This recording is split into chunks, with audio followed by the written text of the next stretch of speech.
Torkel, thank you very much for that friendly introduction. Although, truth to tell, I kind of wish you just said, "This is Rebecca, she's from Harvard." You listen to all those qualifications and you think, "Nah, it's someone else. I'm just sitting here." It's a pleasure and a delight to be here. I am not an accountant. If you ever pick up my book and turn to the right page, you will see, however, that I say I used to think accountants were boring, but I have come to believe that they are going to be the saviors of the earth. And I believe that. Because we can talk all we like about transforming the economy, but unless we measure what we're doing, we're not going to get anywhere.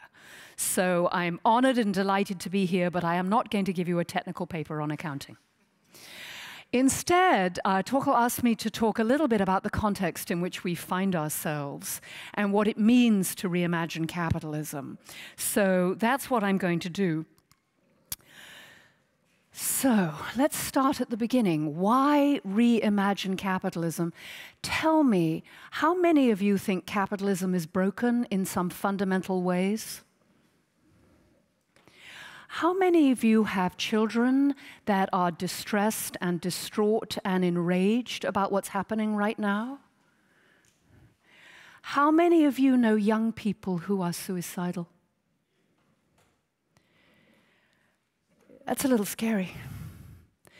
This is a really, really difficult moment. So I want to talk about what it might mean to reimagine capitalism, what that might look like on the ground, and why it might be feasible.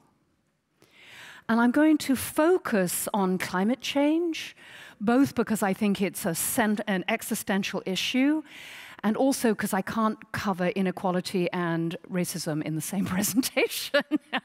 So I'm going to use climate change to focus the conversation.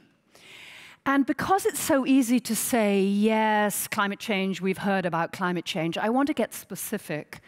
I want to talk about Florida's upcoming bankruptcy. So let's talk about Florida.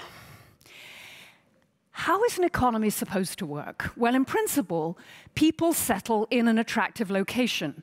They build a community and a government. Government and developers borrow money to build. People migrate to the new location. In-migrants take out long-term mortgages to buy homes. And governments and developers repay investors with sales fees and taxes.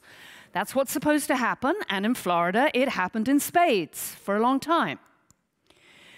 So what does that process rely on? What are the institutions and markets that that process builds on? Well, you need home insurance, otherwise you can't get a mortgage. You need Fannie Mae and Freddie Mac, the federal agencies that backstop mortgages to say that they'll buy Floridian mortgages. You need rating agencies who endorse municipal bonds. Of course, you need people to keep moving to Florida, and you need investors to keep lending to Florida. That's what you need. So let's talk about Florida. The Floridian Peninsula is built on porous limestone. Recent development has been almost entirely coastal, and municipalities depend on property tax. There is no income tax in Florida. Florida's infrastructure is very new. There is no maintenance in any of the city budgets. Meanwhile, a warmer ocean is powering bigger rainfall and fiercer storms. Perhaps you've seen some of these on your television. Florida's being hit by at least one very big storm a year. And higher ocean is pushing into Floridian land, aquifers and sewers, so that we're seeing rainy, sunny day flooding on a regular basis. And Florida's weather is getting hotter and even more humid. So here are some of the things that have already happened in Florida.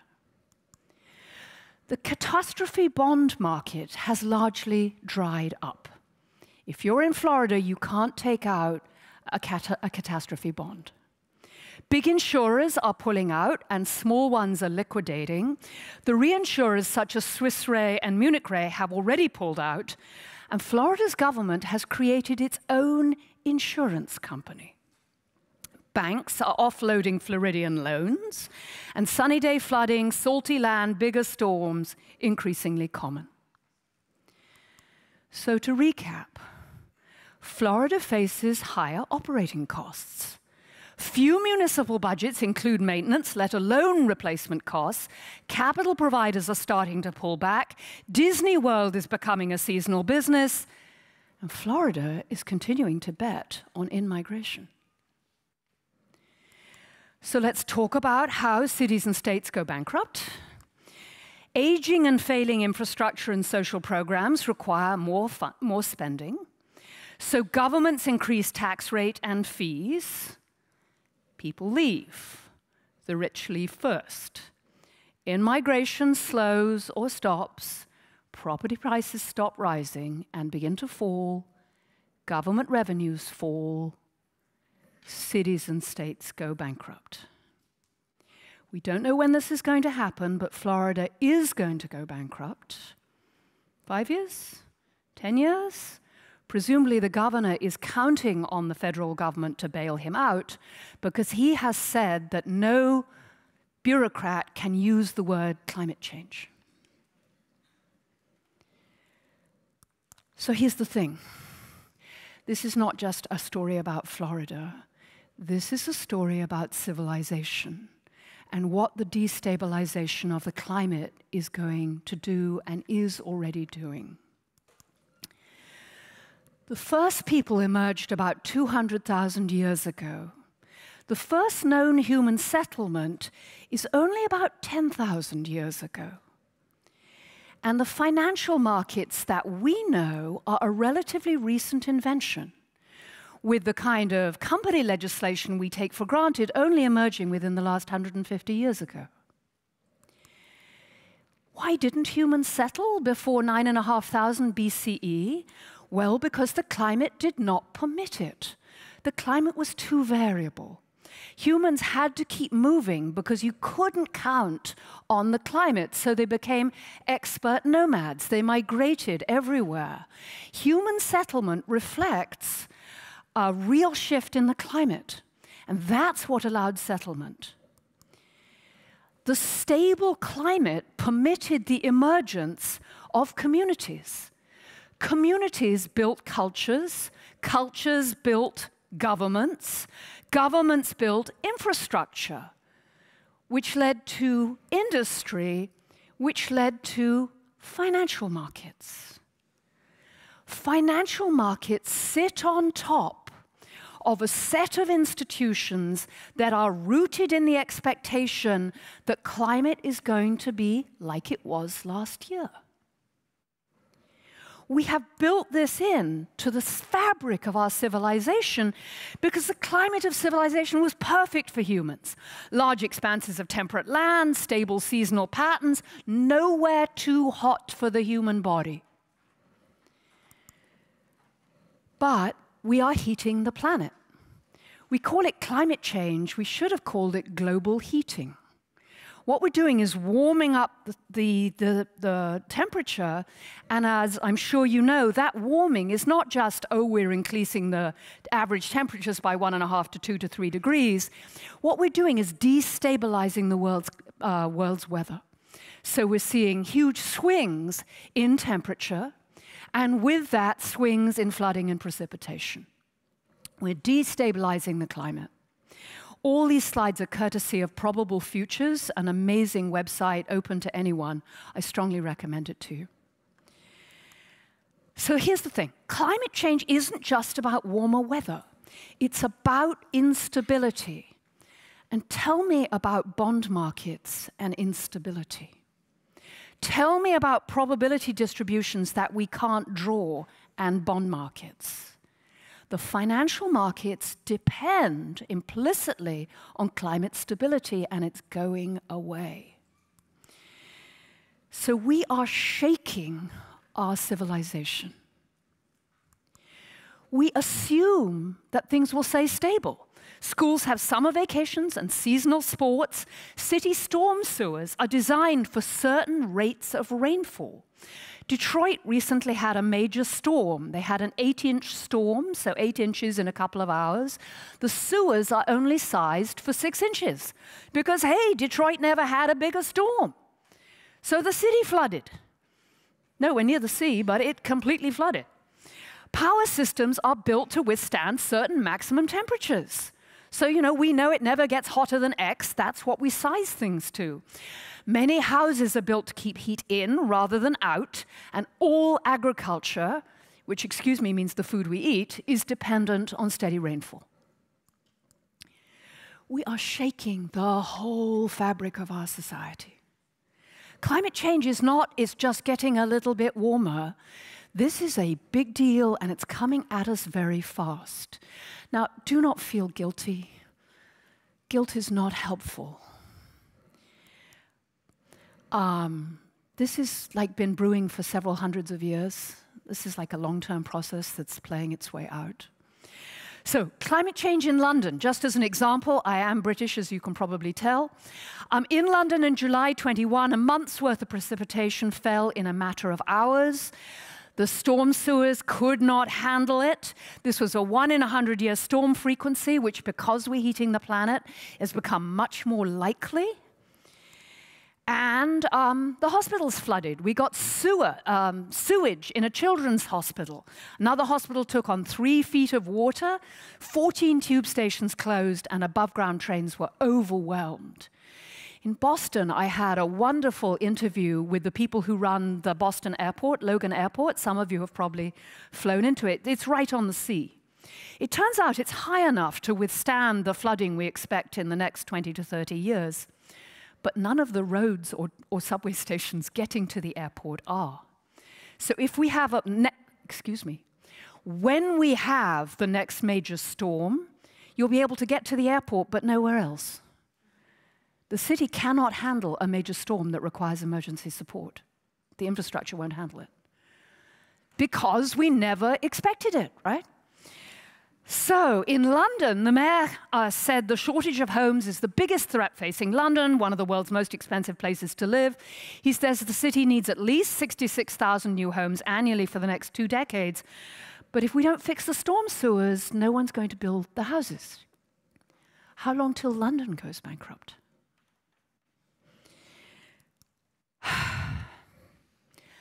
Let's just generalize a bit with some data. This is a map of days above 28 degrees or 82 degrees wet bulb. By wet bulb, I mean 100% humidity. 28 degrees wet bulb, it is dangerous to go outside. Working extensively outside in 28 degrees wet bulb is liable to lead to serious health complications, including death. If I'd shown you this map 20 years ago, it would have been empty of color. But now in Central America, in Africa, in India, and in the Far East, Northern Australia, we are routinely getting not 1 or 2 days of 28 degrees wet bulb, which is what we're getting in the United States, but between a month and 6 months of this kind of temperature. This is right now. We're hoping to hold temperatures to 1.5 degrees C. Even then, you see that there will be parts of the world, look at Pakistan and Bangladesh, where it will be very difficult to work outside for extended periods of time, which makes agriculture a little tricky. If we get to 2 degrees C, which I very much hope we do not, but which there is a real possibility we will, you will observe that much of India, Africa, and South America, not to mention the Far East, is going to get a little bit tricky. Here's 2.5. 3 degrees is catastrophic. 3 degrees sees hundreds of millions of people on the move. If you look at days above 32 degrees, that's 90 degrees, this is not wet bulb. This is simply how many days a year will we get temperatures above 32 degrees. We chose 32 degrees because 32 degrees wet bulb, that is with 100% humidity, that's death. It's not possible to be outside in that kind of temperature. So the areas in pink and red are going to see routinely between 6 months and a year of temperatures above 32 degrees C, and if it's humid, people will die at scale. I'm just trying to remind us what the facts are. And those of you who live in Scandinavia, and you're not even on the map, and you're thinking, well, we're okay. We're going to have massive droughts too. So this is the probability of a year or more long drought. Notice that more than half of the land area is looking at a more than 50% chance of a more than 50% year-long drought.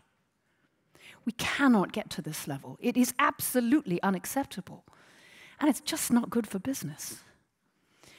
So let's talk about, how does this make you feel? How do you feel?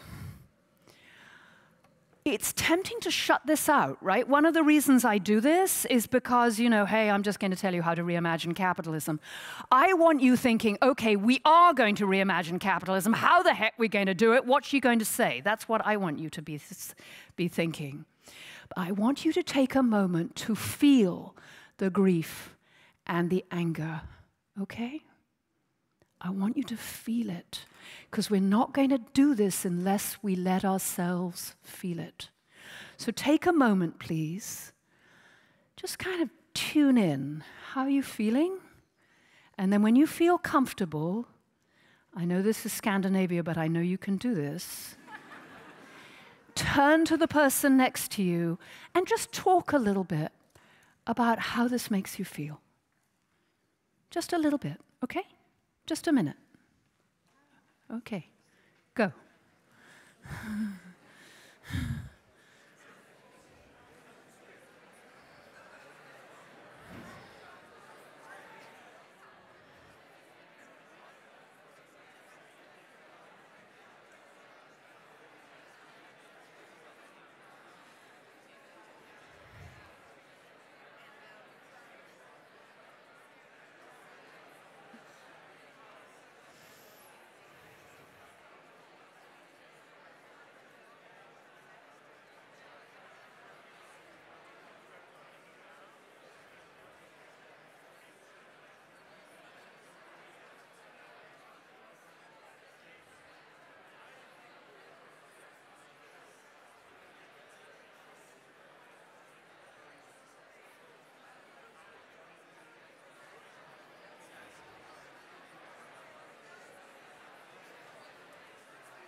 Okay. I hope you feel you're just beginning a conversation, because I will tell you the first step to reimagining capitalism is to have these conversations. Real conversations about what's at stake and why you care. In some social settings, they're hard to have. We need to begin to have these conversations with the people we know, with the people we love, with the people we think aren't interested. I know you can do that in a skillful way. It's really important. We can't solve problems we're not talking about.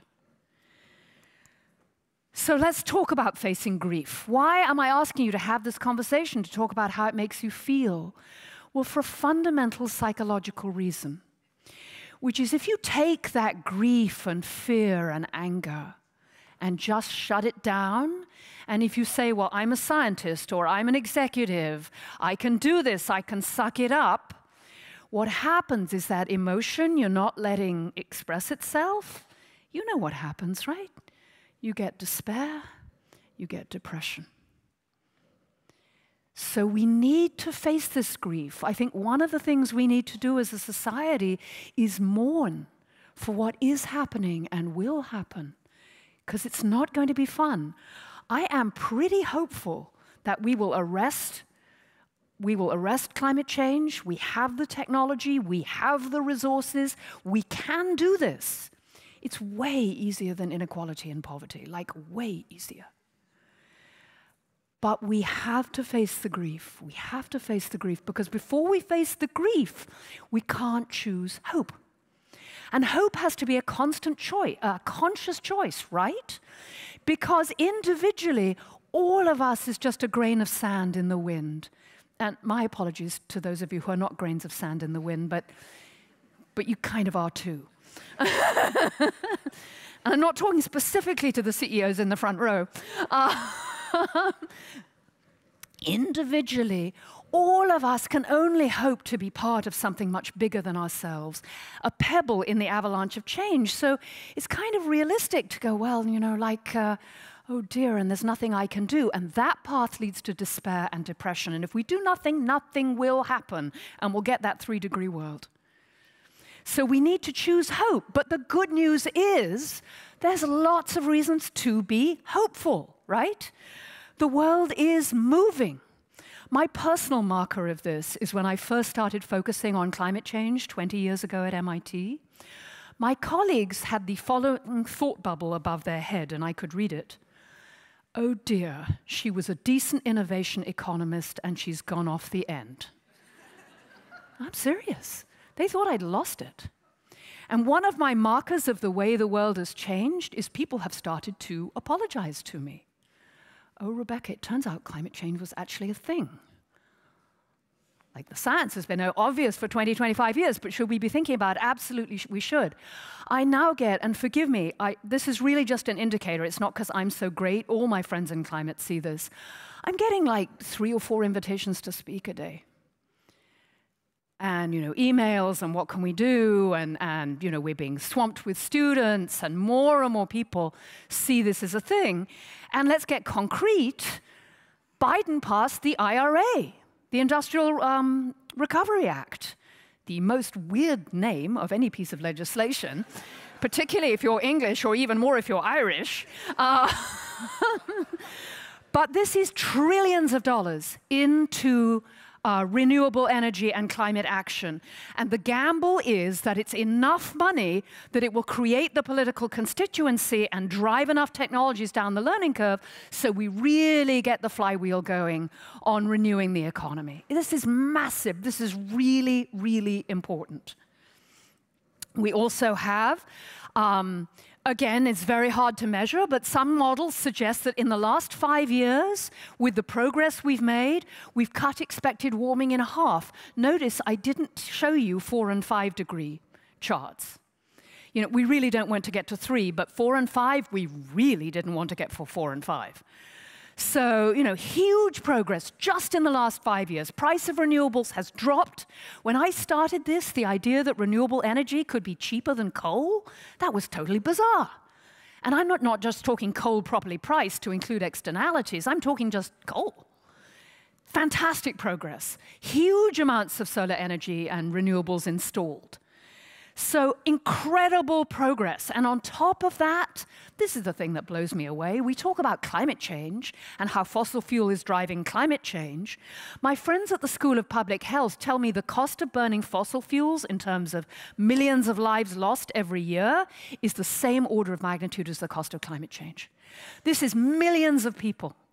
Burning fossil fuels is implicated in like 20% of the healthcare costs in the US, where it's relatively clean. So this is a freebie. If we can get people to understand what's going on and give them the tools and the hope, because the hope is real, we can move. We are moving. Now, We cannot get where we need to go without political solutions. So this slide stands in for at least an hour's conversation about optimal policy, okay? Reimagining capitalism in the sense of really moving firms to act, in the absence of government regulation, get us about 30–40% of the way there, and is worth doing for all kinds of reasons, but it's only 30–40% of the way. We need sensible regulatory policy.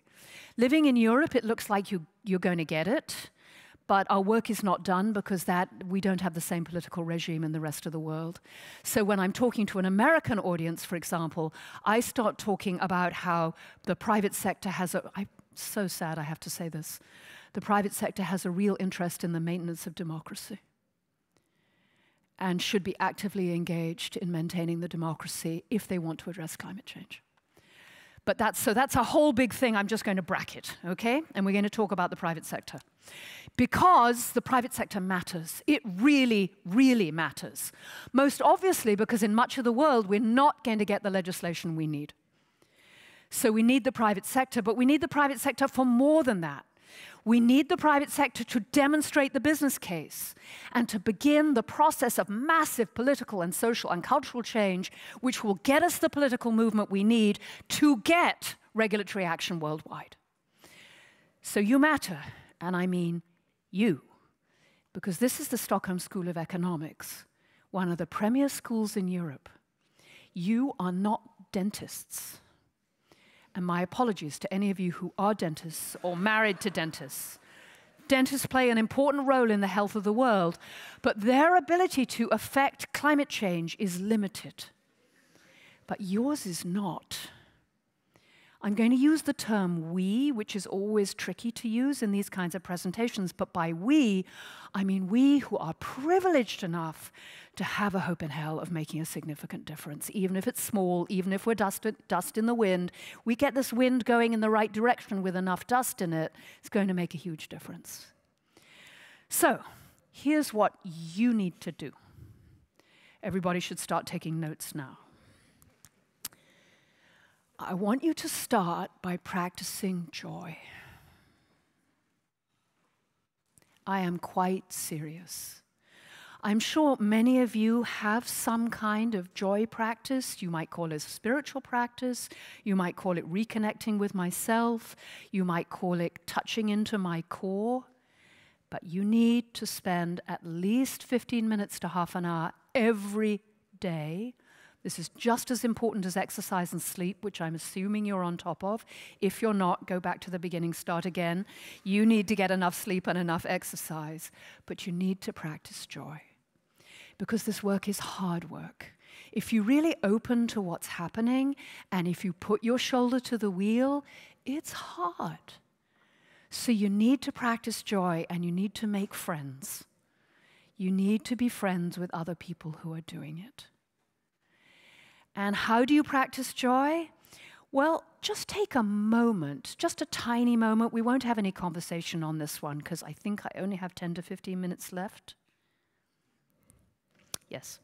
But I want to take just 1 minute of those. I want you please to close your eyes if you're comfortable doing so and just think about what really connects you to what's really important and what really brings you joy. Just 30 seconds. Just take that moment. What is it? Is it holding your children? Is it singing? Is it dancing? Is it being in the mountains? What is it?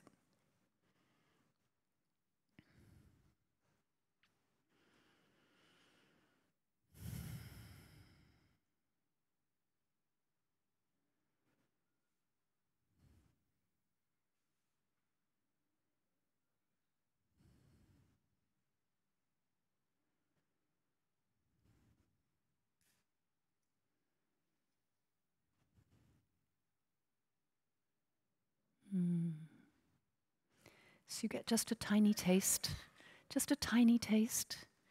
I really mean it. It's the most important thing you can do, 15 to 30 minutes a day. But then, of course, and here are some ideas, and if you're curious, send me email, I can give you more ideas. Then we need to reimagine capitalism in 11 minutes. Okay, 300-page book, 20 years of research, here we go. Lead from purpose. We have somehow persuaded ourselves that the goal of a company is to maximize profits. This is crazy. If we go back 50 years in time, anyone can have a copy of these slides, just write to me. I mean it, rhenderson@hbs.edu.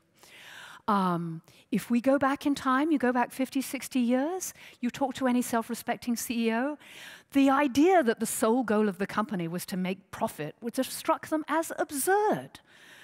The goal of a company was to create great jobs, to build a healthy and thriving community, and to have fun, to produce products and services that people really needed.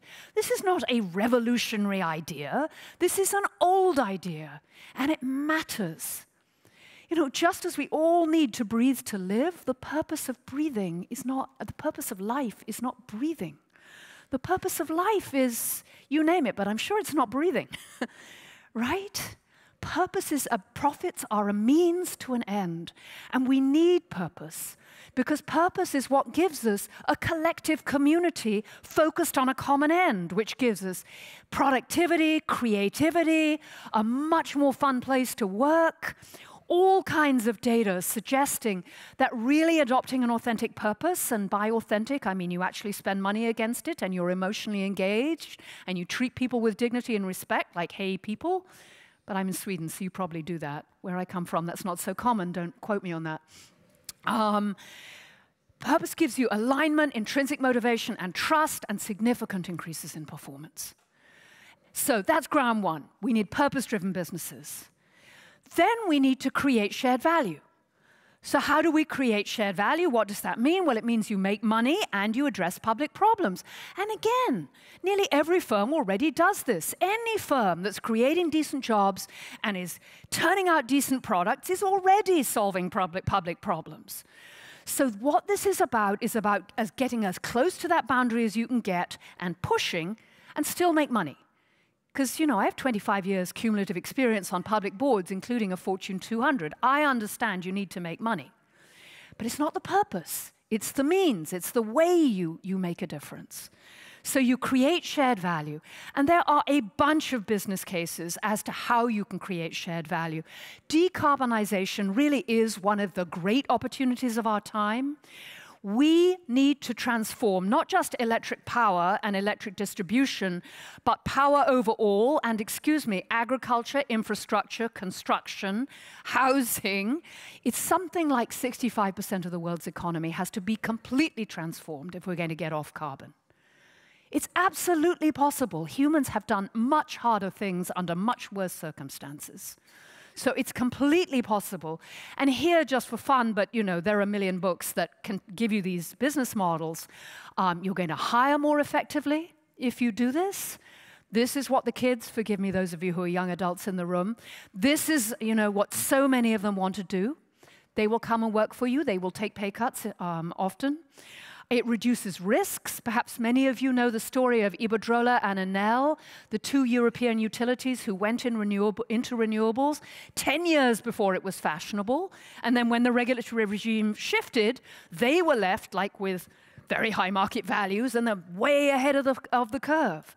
You can cut costs. Walmart, one of my favorite companies, took $1 billion to the bottom line simply by redesigning their trucking fleet. That is, by making it more fuel efficient.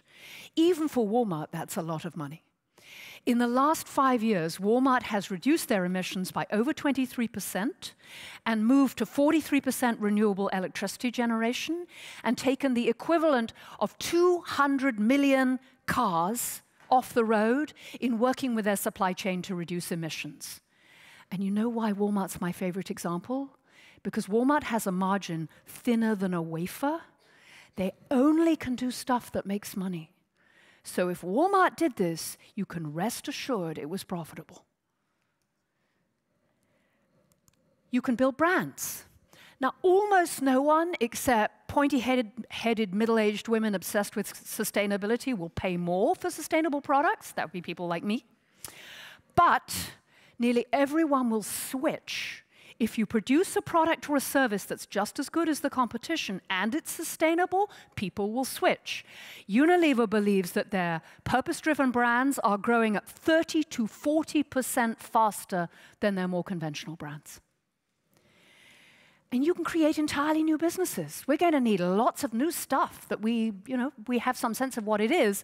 This is SK, the second largest conglomerate in Korea, where the CEO has absolutely decided that he's in chemicals and petrochemicals, and that business is going to die unless he revolutionizes it. He's one of the biggest investors in battery. Huge opportunity. But let's talk plant-based meat. Huge market. We have to stop eating beef. If you eat beef, really make it special occasion. It's just such an easy way to cut your emissions. The other one is much harder, but I will mention it. I'm terribly sorry, we have to stop flying.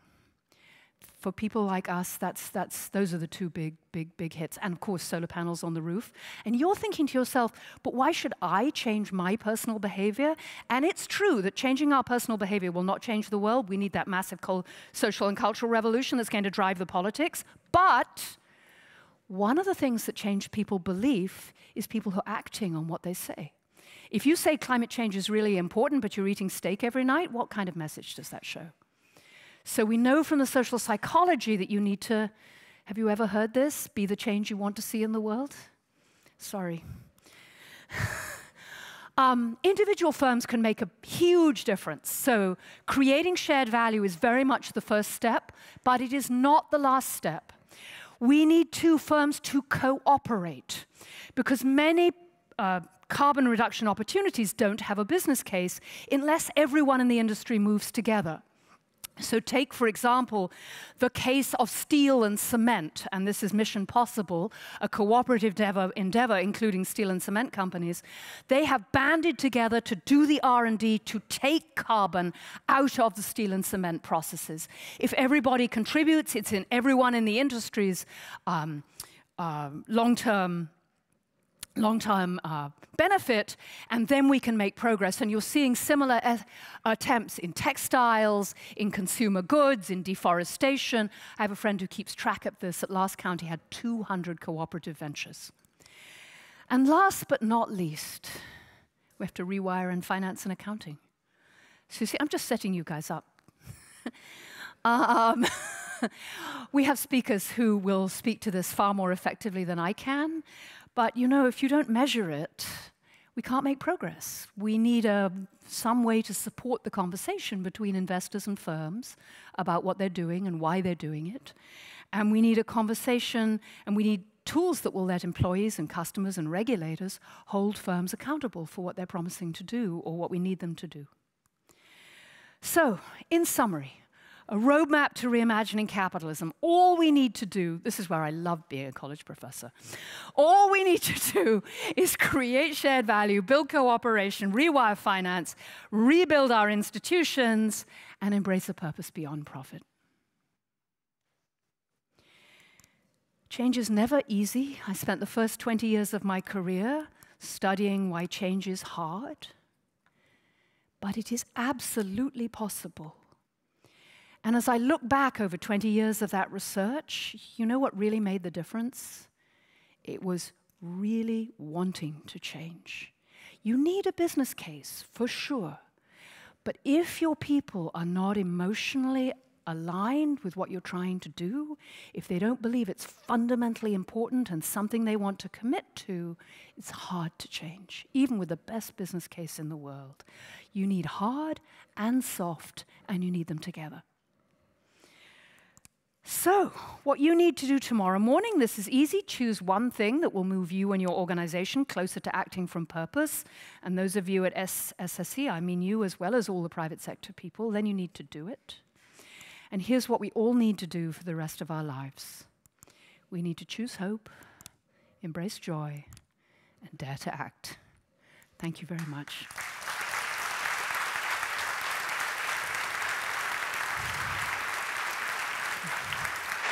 Fantastic.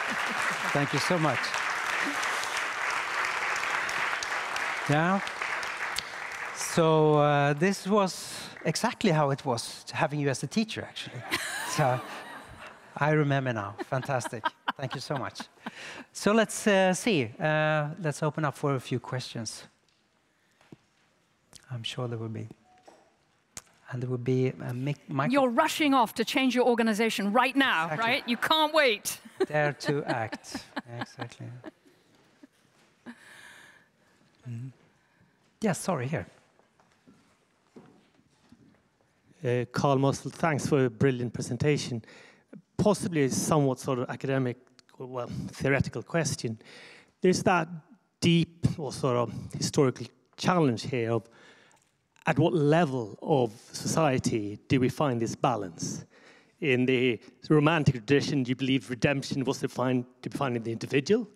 Kant changed the picture, said we can only reach redemption through the collective striving. The implication of that, of course, is that the balance is to be found at the collective. And if you're Hegelian, it's a collective evolving in time. Yet you fall back, if I read you correctly, on the idea that every firm, every individual needs to find the balance. I'm not arguing that's wrong, I'm just understanding what's your reason for thinking so. Because this is a substantial claim. So let's look at this. This is my...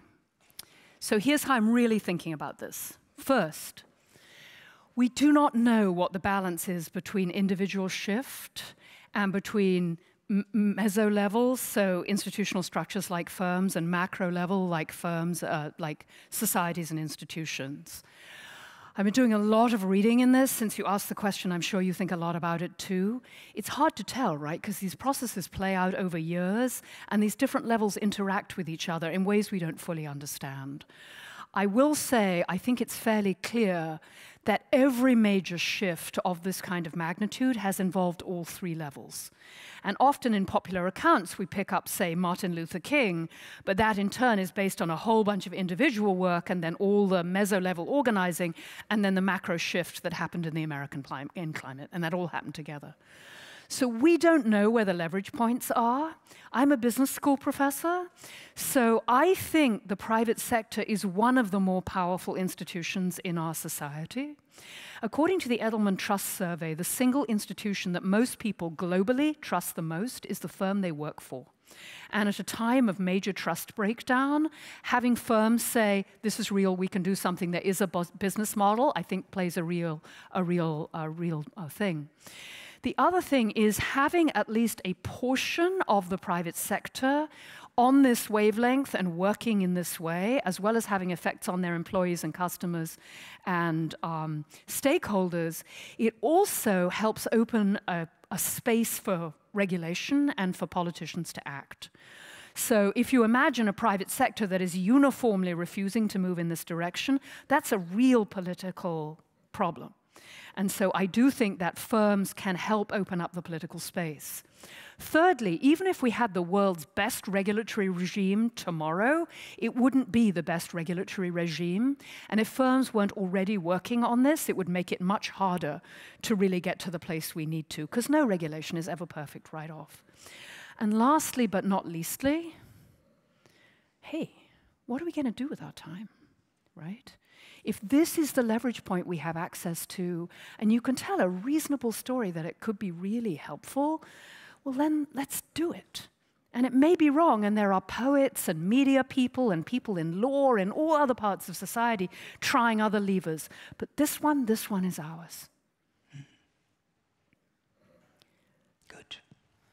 Thank you. Oh. So we have to... Where's the mic? Yeah, I think the lady also. Yeah, please. Hi, thanks for a fabulous speech. Great. Well, as a business school professor and having the financial perspective, how would you recommend companies to relate to their ESG activities in relation to their size or in relation to their wealth? For example, you mentioned Walmart. There's a lot of companies that are soon going to come up on stage, and they do quite a lot. But then, of course, you can ask if it's in relation to their size, that they're really practicing and creating shared values, and also in connection to their wealth. How are you thinking around that? I'm interpreting your question as this is all very well for large companies with lots of spare resources, but what about smaller organizations? No. No, that's not what sorry. you're asking? Sorry, then I'm not clear. Yeah. You were talking about one of the most wealthy companies in the States and one of the biggest companies on the planet. So of course you can say that they have reduced carbon emissions or saved water, etc. Yeah, but in relation to their space, to their size and to their financial possibilities. Could they do even more? Should they do even more? Oh, perhaps you're asking another question which you're too polite to ask, which is, so Rebecca, there's all this kind of good stuff, and maybe they're doing good stuff, but compared to all the bad stuff they're creating, and these firms are, are we really supposed to believe this? And so try this. There's a ton of greenwashing going on. I'm not as nervous about the greenwashing as others because I think it's a first step. I once worked with a company where the CEO called me up and said, Rebecca, I think sustainability is a load of BS. Can you translate that in Swedish? And I said, yeah, I know you think it's all nonsense. And he said, but everyone I'm trying to hire thinks it's really important. So could you come over and talk about it? And so they put something in place. And here's the thing. Once you've got something in place and you've set targets and you say this is the goal of the firm and you really start to build commitment, everyone in the organization starts to try and hold you accountable. So I think some of that's worth having. But here's the other thing. We do the best we can. I've come to believe that everyone is doing the best they can. In the case of Walmart, the CEO came close to losing his job when he announced a very significant pay rise for the lowest people paid in his organization. The stock price dropped nearly 20% in a single day. He's for real. I actually know him as a person. He's absolutely for real. And he believes that he's trying to use the scale of the corporation to try and encourage other firms to follow. So he's not just saying to his supply chain, do this. He's dispatching technical crews to teach them how to do it. So there are firms that are really trying to do the right thing, and I think they're important. Does that mean we should stop trying to hold them to account or putting pressure on them or saying all the time, not enough, not fast enough? Of course not. But I think it's dangerous to dismiss out of hand because it stops the second-tier companies from stepping up. They say, well, we're just going to get bullshit from the NGO, we're just going to get BS from the NGO community if we step up. So it's tricky, it's tricky, it's tricky. Okay, you want to get me off the stage? No, we could keep you the whole day, I guess. But I think it's also... We have fabulous speakers lined up. We have a fantastic lineup. So a big thank you again to Rebecca. Thank you so much. You're very welcome. Thank you very much. Thank you. Fantastic. Thank you so much.